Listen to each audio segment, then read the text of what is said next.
Links ఓ కంపెనీకి చెందిన ఈ యూజ్ అండ్ త్రో పెన్నును సాధారణంగా విద్యార్థులు వాడుతుంటారు.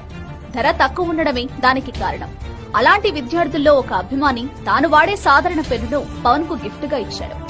దాని ధర ఎంతని చూడకుండా పవన్ భద్రంగా దాచుకుని డిప్యూటీ సీఎం గా తొలి సంతకం చేయడం అందరినీ ఆకట్టుకుంది. అదొక్కటే కాదు, మరో సందర్భంలో కూడా ఆ పెన్ను విలువను పవన్ చాటి చెప్పారు. ఎమ్మెల్యేగా గెలిచిన తర్వాత అన్న చిరంజీవి ఇంటికి పవన్ వచ్చారు. అప్పుడు చిరంజీవి సతీమణి తన వదిన అయిన Surekha Mont Blanc special edition పెన్నును పవన్ కు బహుమతిగా ఇచ్చారు. ₹1,00,000 పైగానే ఆ పెన్ను ధర ఉంటుంది. ఆ పెన్నును జేబులో పెట్టుకునే సందర్భంలో కూడా పవన్ ఆ ₹10 పెన్నును నిర్లక్ష్యం చేయలేదు. తన వదిన ఇచ్చిన పెన్ను పక్కనే ఆ ₹10 పెన్నుకు స్థానం ఇచ్చారు. పంచాయతీరాజ్ శాఖ మంత్రిగా బాధ్యతలు తీసుకునేటప్పుడు మాత్రం మొదటి ఫైలుపై వదిన ఇచ్చిన పెన్నుతో సంతకం చేశారు. అప్పుడు కూడా ఆ ₹10 పెన్ను వెంటే ఉంది.